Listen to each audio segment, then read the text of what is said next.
Suatu sore, ketika kami ngumpul di teras perpustakaan asrama difabel netra, seorang peserta teras baca bertanya, "Mbak, kenapa kamu kok mau-maunya melakukan semua ini? Panas-panas datang dari jauh, membawa makanan kecil dan tikar, lalu membacakan novel untuk kami." "Aku hanya ingin berteman dengan kalian." "Apa itu aneh?" jawabku. "Ya aneh lah. Kami mah senang-senang aja. Tinggal duduk diam, makan camilan sambil mendengar Mbak membaca novel. Mosok hanya karena butuh teman?" Yang pasti, aku bukan misionaris sastra untuk difabel netra. "Tapi, kira-kira kalian suka nggak?" tanyaku lagi. "Ya suka lah." "Ada manfaatnya?" "Ya ada lah." "Apa misalnya?" Beberapa di antara mereka menjawab, tapi salah seorang mengaku jadi tahu perbedaan antara cerpen dan novel, karena sebelumnya mereka hanya tahu itu semua cerita karangan. Begitulah aktivitasku sebelum COVID-19 memaksa kami semua diam di rumah. Tidak boleh ngumpul-ngumpul, tidak boleh menggerombol. Sejak Solo berstatus KLB, teras baca libur entah sampai kapan. Rutinitas minggu sore pukul 4 hingga pukul 6 itu kusebut teras baca karena kami membaca novel di teras perpustakaan asrama. Sesekali aku sengaja naik ke lantai 2. Biasanya aku dibantu 1 atau 2 kawan. Kalau hari mulai gelap, kami berhenti karena penerangan tak memadai untuk membaca. Cuma, jika pas seru-serunya atau cerita tinggal dikit, mereka pun minta tetap lanjut. Jadi, kuhidupkan senter ponsel. Sambil membacakan novel itu, aku sebenarnya menjadi murid mereka. Aku belajar bercanda, menertawakan diri sendiri. Bukan cuma mengeluh atau mengutuk kelemahan-kelemahanku. Juga belajar bergembira dengan cara mereka, menyindir dan disindir tanpa membuli dan tidak tersinggung. Begitulah interaksi mereka yang sehat dan riang.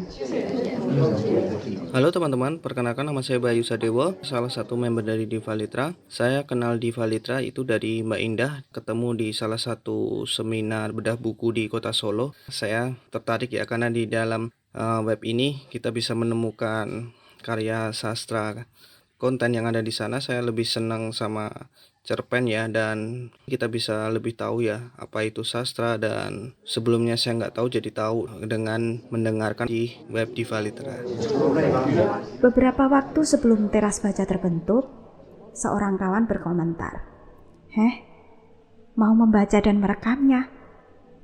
Kurang kerjaan saja kamu ini." Itu ketika aku mengumumkan ingin membuat audiobooks. Persisnya, aku sampaikan setelah pertemuan dengan Agatha pada sebuah acara sastra. Ia seorang difabel netra yang suka sastra. Mengalami kebutaan saat mengerjakan skripsi di Fakultas Sastra Indonesia di Universitas Negeri di Solo. Pertemuan yang membawa pada permenungan bahwa perbedaan aku dengan teman-teman difabel ya hanya satu. Dengan difabel tuli, bedanya aku bisa mendengar, dia tidak.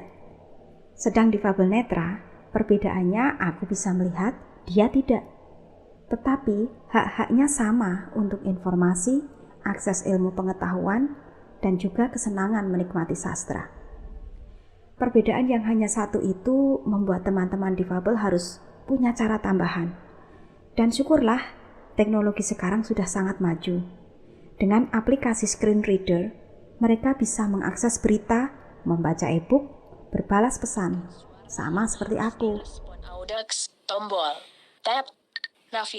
Nah, kalau yang dibaca esai, opini atau berita, tak ada masalah bagi teman-teman difabel netra.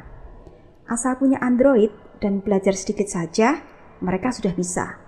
Tetapi, kalau yang dibaca cerpen atau puisi, muncul masalah, karena dalam karya itu kan menyertakan rasa. Sementara, aplikasi membaca seperti robot, datar tanpa emosi. Cerpen dan puisi jelas perlu intonasi yang bernuansa rasa. Kutahan kakiku berdiam di depan rumah yang menyimpan silsilah. Maka aku pun membuat sastra suara. Awalnya disebut audiobooks, tetapi karena khusus sastra, maka aku pilih sastra suara dan aku kumpulkan di situs divalitera.org. Lewat situs itu, teman-teman difabel netra bisa membaca sastra dengan telinga. Membaca tak harus dengan mata, kan? Dulu menggunakan ujung jejari, tetapi huruf braille mulai ditinggalkan karena teknologi sudah menjawab kebutuhan difabel netra.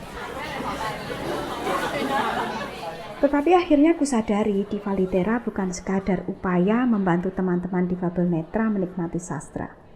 Itu berbagi kesenangan bersama. Tentu saja Anda semua, difabel netra atau bukan, bisa juga ikut bersenang-senang bersama kami lewat sastra suara. Nah, ayo klik divalitera.org atau kalian mau ikut membaca.